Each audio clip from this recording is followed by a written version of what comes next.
Welcome back to the Sharing English podcast, where we explore stories from the English-speaking world, spoken slowly and clearly for curious English learners like you.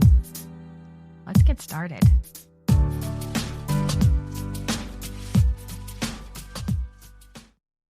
Hello, everyone. I'm your host, Freya, and today's episode was inspired by my own recent trip to London and a place that absolutely amazed me, the British Museum. When I walked through the entrance and into the big room and looked up at that beautiful glass ceiling, I couldn't believe it. One of the most famous museums in the world, and it was completely free to enter. No ticket, no fee, just history, art, and human creativity, open to everyone.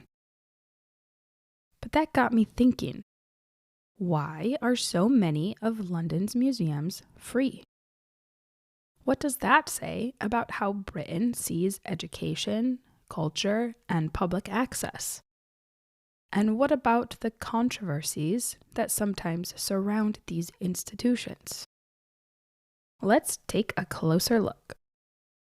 The story begins in the mid-18th century when the British Museum was founded in 1753. It was the first national public museum in the world. Its founding charter, signed by King George II, made it clear that the museum's collection should be open to all studious and curious persons. That idea, that knowledge and art should belong to everyone, not just the wealthy or the well-educated, was one of a kind at that time. When the museum opened to the public in 1759, it became a model for other cultural institutions around the world. In the 19th and 20th centuries, more national museums were established in Britain. The National Gallery, the Natural History Museum, and the Science Museum, among others. And over time, the idea of free access became part of the country's cultural identity. After World War II, free admission was reaffirmed as a way to promote education and equality. The belief was simple. Museums are not businesses. They're public goods. Everyone should have the chance to see the world's treasures, regardless of income. And today, free admission continues at most of the UK's national museums, supported by the Department for Culture, Media and Sport, or DCMS. Now, of course, free doesn't mean cheap. Museums are expensive to run, from preserving delicate artifacts to paying staff and maintaining massive historic buildings. So how does it work? Most national museums in London, like the British Museum and the National Gallery, are funded largely by government grants. That means taxpayer money covers much of the cost. However, they also earn income from special exhibitions, cafes, and donations. This balance allows them to stay free for general admission, but charge for certain special displays. In 2001, the UK government officially reinstated free admission after some museums had experimented with charging small entry fees. Visitor numbers skyrocketed, jumping by millions in just a few years. Clearly, people wanted to visit when it was truly open to all. London's museum scene is one of the richest in the world, and remarkably, many of the biggest are still free. Let's look at a few highlights. The British Museum, as I mentioned, is the oldest and perhaps most famous. It houses over 8 million objects, including the Rosetta Stone, the Parthenon marbles, and Egyptian mummies. Walking through its galleries feels like walking through the story of humanity itself. Then there's the Natural History Museum, instantly recognizable for its stunning architecture and its enormous blue whale skeleton hanging in the main hall. It's a favorite for families, school trips, and anyone fascinated by the natural world. The Science Museum next door celebrates innovation, from early steam engines to space travel and robotics. The National Gallery, located in Trafalgar Square, holds masterpieces by artists like Van Gogh, Leonardo da Vinci, and Turner. It's one of the most visited art museums on Earth. Together, these institutions welcome tens of millions of visitors each year, representing one of the greatest public education projects ever created. But of course, there's another side to this story.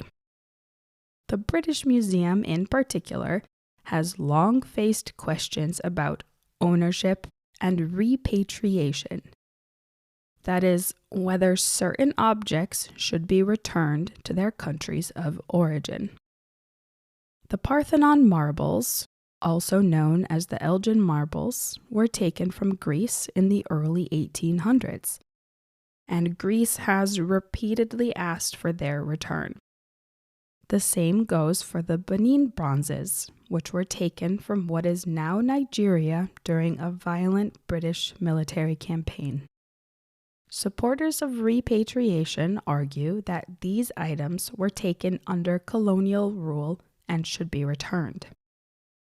The museum, however, says it acts as a global institution, preserving these artifacts and displaying them for the education of all humanity. Recently, the museum has started to collaborate more, loaning items, sharing research, and opening conversations about ethical ownership. It's a complex issue, but an important one, especially as museums around the world reconsider their colonial legacies. The idea of free national museums isn't unique to Britain, but Britain did help popularize it. After the success of the British Museum and National Gallery, many other countries followed suit. In the United States, the Smithsonian Institution in Washington, D.C. was established in the mid-1800s and remains free to this day, thanks to federal funding and endowments. In Canada, Australia, and New Zealand, national museums also reflect this principle of public access, though not all are free year-round. And in Europe, countries like France and Germany often offer free entry days or reduced rates for students, making art and history more accessible. In that sense, London's free museums stand as a part of a larger global movement, one that values curiosity and education over profit. When I visited the British Museum last weekend, I watched people from all over the world, families, tourists, students, standing together in front of ancient statues, 3,000-year-old hieroglyphs, and massive stone lions. It struck me how powerful it is that anyone can walk in off the street and experience that for free. These museums aren't just buildings full of objects. They're shared spaces of human memory and discovery. Of course, the debates about ownership and funding will continue, but at its heart, the idea remains the same, that history belongs to everyone. Now I'm curious, have you ever visited a museum that left a lasting impression on you? Or one that was surprisingly free? I'd love to hear about it. Thank you for listening to the Sharing English podcast. If you enjoyed this episode, I'd love it if you'd subscribe, leave a rating or review, and share the podcast with a friend who's also learning English. You can find out more about me and the podcast at our website, www.sharing-english.com. New episodes of the Sharing English podcast are available weekly wherever you listen to podcasts. As always, let me know, what topics are you interested in hearing more about? Until next time, keep listening, keep learning, and keep sharing English.